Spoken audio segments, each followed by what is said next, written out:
வணக்கம். இன்னைக்கு மோர் மிளகாய் எப்படி செய்யறதுன்னு தான் பார்க்க போறோம். இங்க எனக்கு குண்டு மிளகாய்லாம் கிடைக்காது. நீட்டு மிளகா தான் கிடைக்கும். அதில எப்படி செய்யறதுன்னு சொல்லிட்டு நான் சொல்றேன். மிளகா நல்லா கழுவி காய வச்சுருங்க. ஈரமே இருக்கக்கூடாது. அப்புறம் மோர் வேணும், உப்பு வேணும்.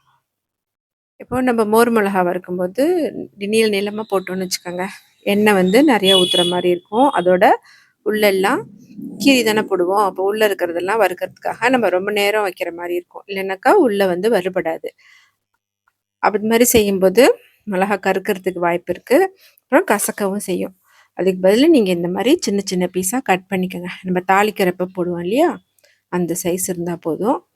மிளகா இந்த மாதிரி கட் பண்ணிட்டு மோர் மிளகா பண்ணிங்கனாக்கா ரொம்ப நல்லாயிருக்கும். விதையெல்லாம் கொட்டாது. கொட்டினாலும் ஒரு சிலது நம்ம செஞ்சு முடிக்கிறதுக்குள்ள கொட்டுற விதையெல்லாம் போயிடும். வறுக்கும்பொழுது விதையெல்லாம் கொட்டாது. உப்பு போட்டுக்கோங்க. நான் 1/4 கிலோ மிளகாய்க்கு 1 டேபிள் ஸ்பூன் அளவு உப்பு போட்டிருக்கேன். 200 தயிர் ஊற்றி நல்லா மிக்ஸ் பண்ணி வச்சுருங்க. இந்த மாதிரி செய்யும் பொழுது உள்ளெல்லாம் நல்லா மோர் ஊறி இருக்கும். நீங்கள் வறுக்கும் பொழுது நல்ல ஒரு நெய் வாசனையோட மோர் மிளகா ரொம்ப ரொம்ப டேஸ்ட்டாக இருக்கும். காயறதும் உங்களுக்கு சீக்கிரமாக காஞ்சிரும். பாருங்கள், இது ஒரு நாள் ஃபுல்லாக ஒரு நைட் ஃபுல்லாக ஊற வச்சுட்டு மறுநாள் எடுத்து இது மிளகா மட்டும் எடுத்து ஒரு தட்டில் போட்டு காய வைக்கிறேன். மீதி மோர் இருக்கும். இந்த மோரை நீங்கள் அப்படியே வச்சுருங்க. அதை அப்படியே மூடி வச்சுருங்க. மிளகா ஒரு நாள் ஃபுல்லாக நல்ல வெயிலில் காயட்டும்.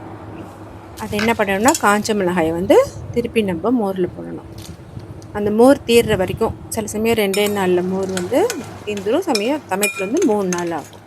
ஸோ நீங்கள் அந்த மோர் அப்சர்வ் பண்ணுற வரைக்கும் இந்த மாதிரி கலந்து வைக்கணும். எனக்கு 2 டேஸ்லேயே அப்சர்வ் ஆயிடுச்சு. மூடி வச்சிட்டிங்கனாக்கா திருப்பி மறுநாள் எடுத்து ஓப்பன் பண்ணி பார்த்தீங்கன்னாக்கா பாருங்கள், எல்லா மோரும் அப்சர்வ் ஆயிடுச்சு.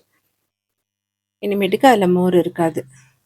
நீங்கள் அப்படியே எடுத்து வெயிலில் காய வைக்க வேண்டியது தான். இது காயறதுக்கு எப்படியும் 2-3 நாள் ஆகும். எப்படி கண்டுபிடிக்கணுன்னாக்கா எடுத்து உடச்சி பார்த்தீங்கன்னா அப்படியே நொறுங்கும் தூளாக. அது மாதிரி இருந்ததுன்னா ரெடி ஆயிடுச்சுன்னு அர்த்தம். நீங்கள் ஒரு காற்று போகாத ஒரு பாட்டிலில் போட்டு டைட்டாக மூடி வச்சுருங்க. இது காற்றெல்லாம் போச்சுனாக்கா திருப்பி நமுத்து போயிடும். அதனால் நல்லா ஏர் டைட்டாக இருக்கிற பாட்டிலில் மூடி வச்சுருங்க. சும்மா தாளிக்கிற அளவு எண்ணெய் இருந்தால் போதும்.